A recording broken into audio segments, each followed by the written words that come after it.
Ikaw si Prince? Siya nga si Prince. Siya ang boyfriend ni Angeline. Ang kapal ng mukha ng Lira na yun. Wala namang masama kung dalawin ni Lira yung puntod ng tao na dali sa kanya ng bagong puso. Wala ko kasi nung nalipat sa akin yung puso ni Angeline. Nawala na yung inis ko sa kanya. Hindi niya deserve na makuha yung puso ni Angeline. Kamusta lakad niyo ni Lira, ma? Pero huwag ka magselos. Humingi lang ako ng dispensa tungkol sa nangyari kagabi. Actually, hingin ko nga sana yung address ni Lira sa inyo para makapunta ako din personally at hihingi din ako ng tawad. Good! I would love for you to do that. Nagising ka ba? Kasi mo nga inaantok ka pa eh.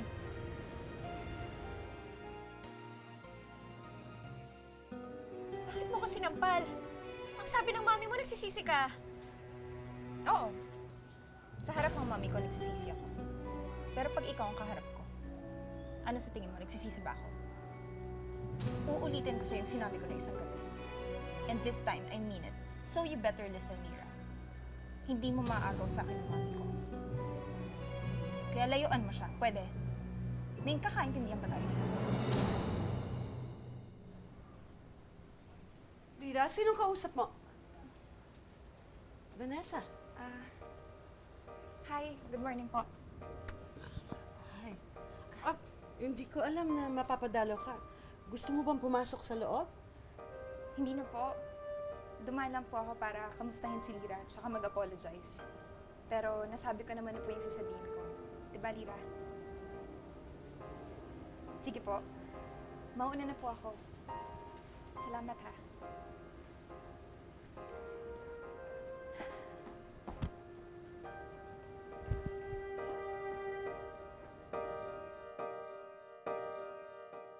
Grabe. Ang sama naman ng ugali ng Vanessa na yun. Isumbong mo kaya kay Auntie Zenny. Ayoko namang magalit si inay kay Vanessa. Ayoko ng gulo, Dennis. Alam mo, tama naman yung inay mo eh. Huwag ka na makapagkita doon kay Ma'am Roxanne para hindi na nagsiselos si Vanessa. Para wala nang gulo. Dennis, yun na nga yung problema ko eh. Paano ko iiwasan yung taong nagbigay ng tulong sa akin? Paano ko siya iiwasan? Lalo na't alam kong kahit pa paano pag nakikita niya ako, napapasaya ko siya. Paano ko iiwasan yung taong tumulong sa akin na at pumayag na ilipat yung puso ng anak niya sa akin? Paano ko iiwasan yung taong pinagkakautangan ko ng buhay ko? Sige, sabihin mo sa akin, Dennis.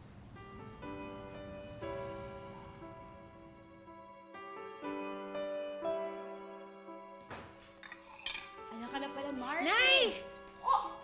Ano yung ginagawa mo, anak Mare? Bakit ko naman pinababayaan ito? Kumabinat ito. Kaya paawat, anong magagawa mo? Nasaan ang kiss ko? Nay, hindi naman ako napaano eh. At nagluto ako ng paborito niyo. Oh? Ano yan? Taran! Sinigang na buto-buto ala Lira. Ano pa hinihintay natin? Kumain na tayo. Gutom na ako. Tara. Halika na. Sige na, mauna na kayo. Kukuha lang ako ng tubig. Ay, hindi. Nakumupo ka na dyan. Ako na kukuha ng tubig. Ninang, gusto kong pagsilbihan si inay. Sige na, kumain na kayo dyan. Ako na bahala. Dahan-dahan, ha? Dahan-dahan. Nay, ako bahala. Dahan ng kilos. Mukhang masarap, Mare. Mabango. Sige na, ito kumain ka na.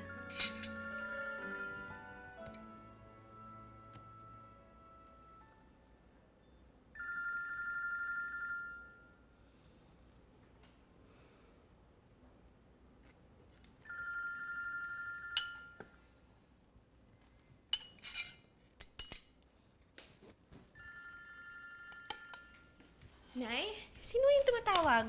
Si Roxanne. Hindi, mamaya na yan. Halika na. Kumain na tayo.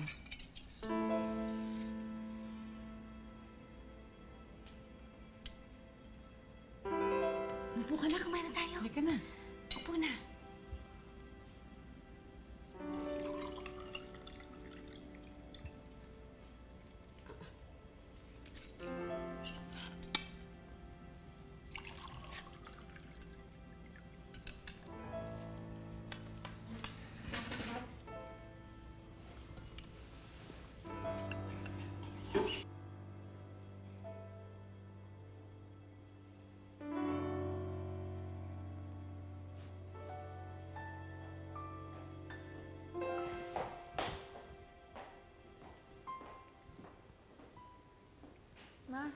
Sino tinatawagan niyo? Si Lyra. Hindi siya sumasagot. Inoff niya yung phone niya. Baka busy lang siya. Mahayaan niyo na. Bakit di pa kayo matulog? Gabing-gabi na. Sige na. Good night, ma. Good night.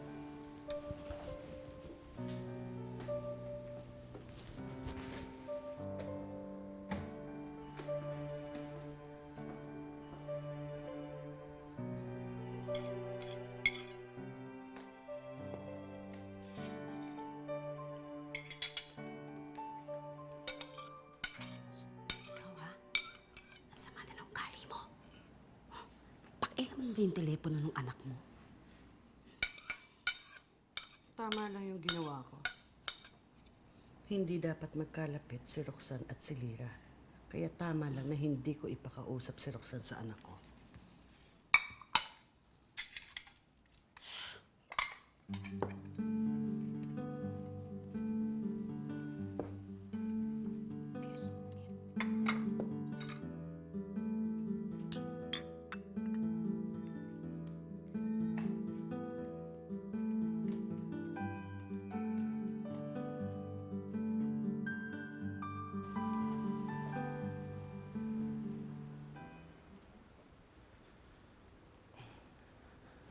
Vanessa, ginagawa mo dito? Alam ba ng parents mo na nandito ka na naman? Actually, hindi eh. Tumakas lang ako. Pumunta lang ako dito para mag-apologize dun sa nangyari noong isang gabi. Sa tingin ko naka-read away lang ako kaya kita nahalikan. Wala yon. Kinalimutan ko na yon. Para di tayo magkailangan. Actually, hindi ko naman pinagsisisihan yung ginawa ko eh. Hindi ka naman siguro manhid para hindi mo maramdaman na may gusto ako sa'yo, di ba?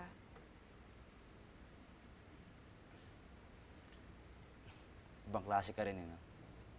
Masyado kang prangka. Okay, sige. Ngayon, umuwi ka na at baka hinahanap ka na sa inyo.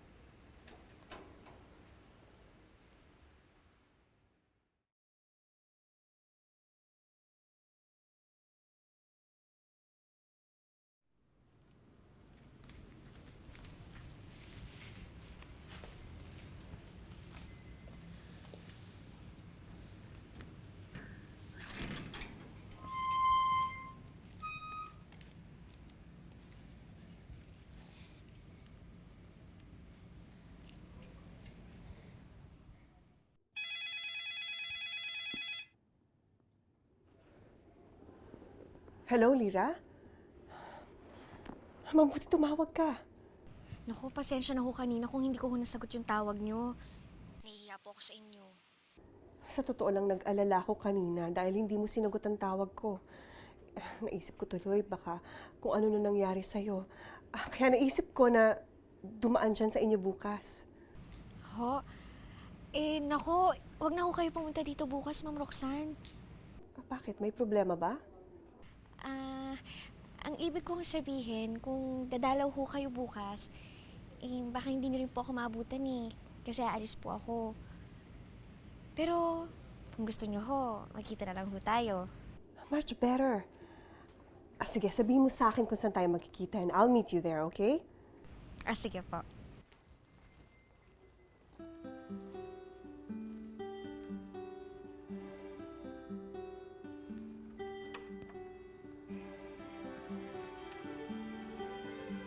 Bye. Bye-bye po. Sino kausap mo?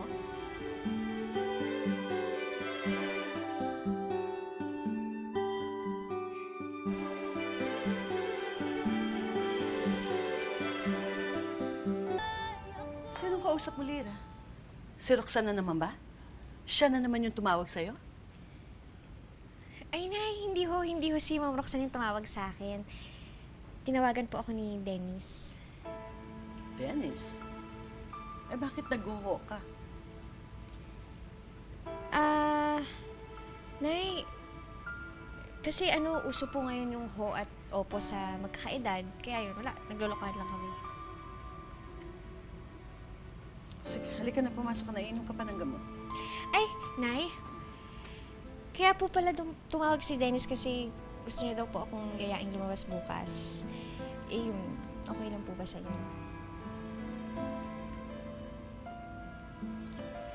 Okay lang naman. Maaalagaan ka naman niya eh. Okay ka na.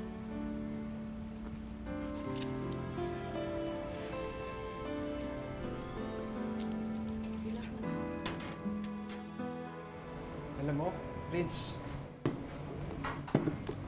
ang lakas ng tama sa'yo ng kapatid ni Angeline. Eh, ba't hindi pa si Vanessa yung ligawan mo? Ayoko nga. Bakit? Kasi kapatid siya ng ex mo? Isa na yun sa dahilan. Tsaka parang hindi naman ganun kadalit pala sa Angeline, di ba? Prince, wala na siya. Siya pa rin yung gusto ko. Siya pa rin yung mahal ko.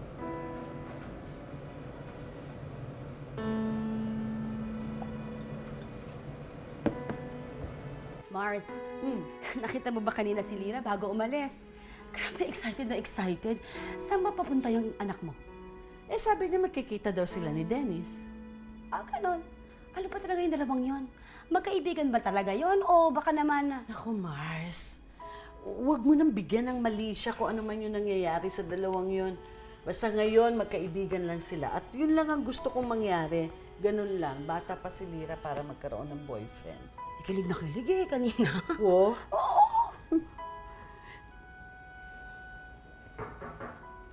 Pasok. Hey, Auntie. Good morning po, tita. Hi, si Lyra po. Bakit mo hinahanap dito? Eh, hindi ba magkasama kayo? Sabi niya magkikita daw kayo. Wala naman kami usapan na gano'n na. Lagot. Nagsisinungaling na yung anak mo.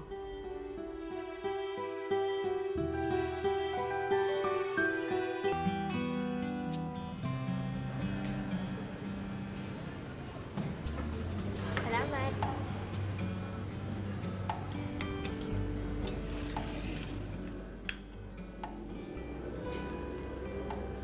Ma'am, kompleto na po ba order nyo?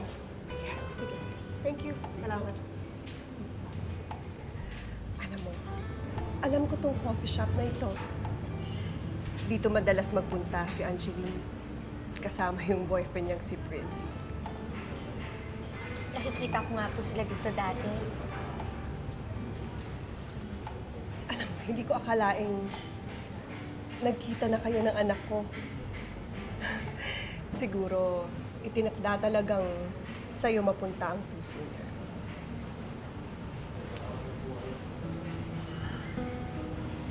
Nako, Ma'am Roxanne, wag ho kayong malungkot. Wag ho kayong iiyak. Sigurado akong ayaw ni Angeline na makita kayong ganyan. Kasi ayoko rin ho. May bibigay nga pala ako sa'yo.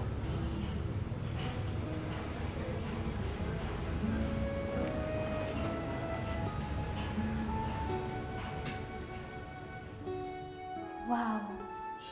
Is this really for me, Mommy? Of course! Para sa'yo talaga yan. Of course, you knew that this belongs to your Lola Marta, di ba? I know.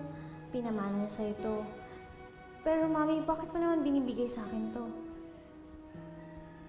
Dapat lang na ikaw ang magmana niyan dahil anak kita. My very precious daughter. Nirigalo ko sa kanya ito noon. For some reason, hindi niya to suot nung na-aksidente siya.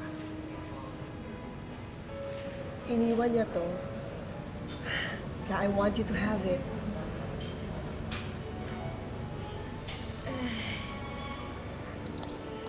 Naku, Ma'am Roxanne, wag na ho. Itago niyo na lang po yan para alaala niyo po sa anak ninyo. No, gusto ko tong ibigay sa'yo. Para pag nakikita kita, naalala ko si Angeline. Kaya wag mong tatanggihan. I want you to have it. Sige na, para sa'yo to.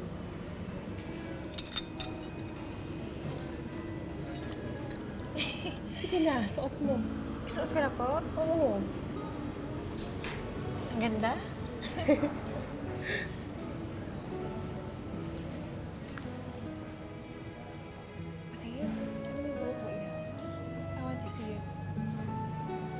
bagay sa'yo.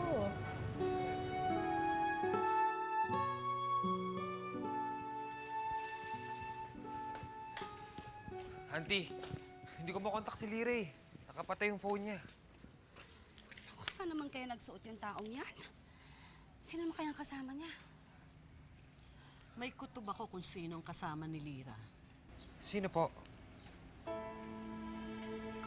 Malakas ang kutob ko na si Roxanne na naman ang kasama ni Lira.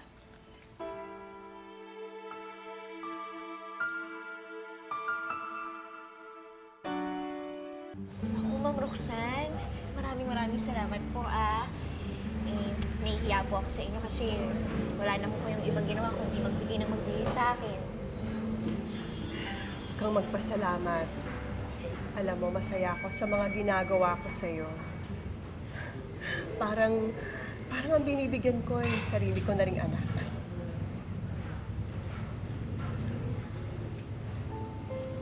I'm sorry. I have to go to the comfort room. Excuse me.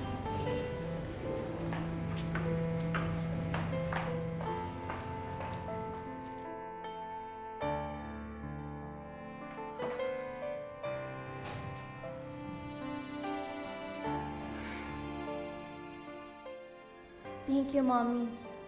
Hindi ba bagay na bagay sa'yo? Mommy, hindi ko talaga hubarin to remind me always of you. Or siguro, the only time na hubarin ko to yun kapag dead song to. Huwag ka nga magsalita ng ganyan. Hindi ako papayag. Ikaw talaga. Pero bagay talaga, anak. Tingnan mo. Thank you, Mommy.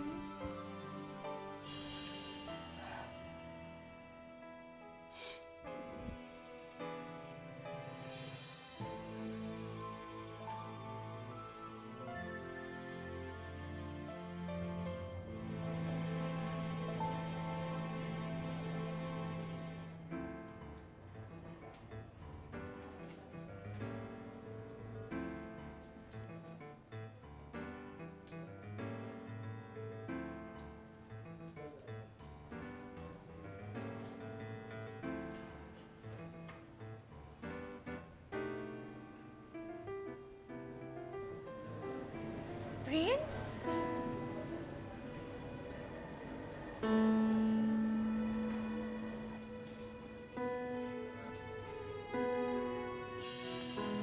Hi, Prince! Oh. Teka, bakit ang pretty mo yata ngayon? Must be the earrings na bigay ni Mommy. Bagay sa'yo. Kaya huwag na huwag may hubarin. Okay? Angeline? Bakit mo ako tinawag na Angeline? Hindi ako si Angeline. Ako si Lira. I'm sorry. Kasi may ganyang hikaw si Angeline eh. Saan mo nakuha yan? Ha? Bigay sa akin ni...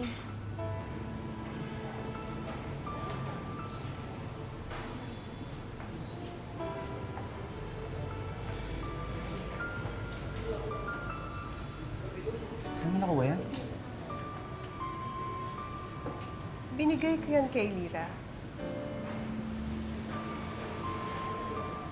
Pero, kay Angeline ho yan ah. Bakit niyo ho binigay? Kaya ako nga binigay dahil wala na si Angeline. Lira, we have to go.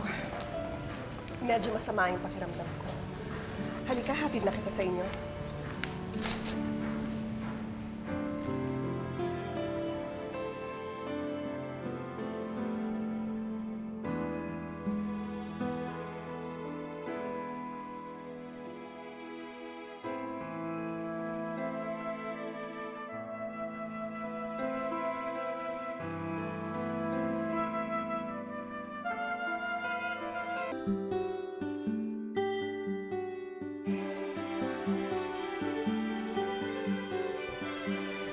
Salamat po, Ma'am Roxanne. Wala yun. Ma'am? Pasensya na ho kayo Hindi ko na ho kayo may imbitahan sa loob. Kasi Magulo na ho kasi yung bahay namin. Okay lang yon. Sige. Thank you. Thank you Salamat. po. Bye. Bye-bye. Thank you po. Walang anuman. See you. Ingat po kayo.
Nay!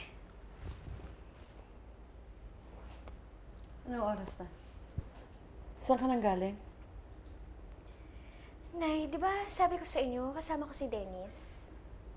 Si Dennis? Sino to? Kambal?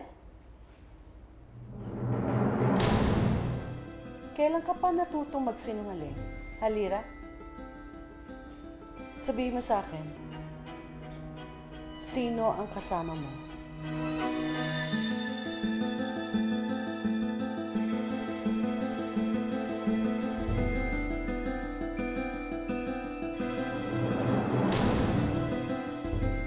Paano ba naman gumastos ka ng konti para naman sa anak mo? Sabagay. Matagal na nga siya hindi nakakabili ng bagong damit.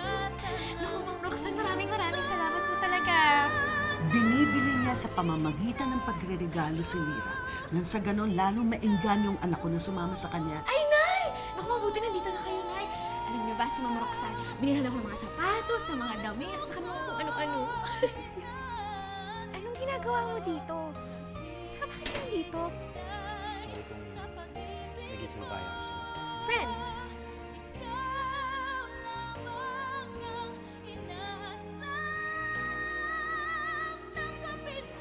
Puso pala ng anak niya yung ilipat kay Lira eh.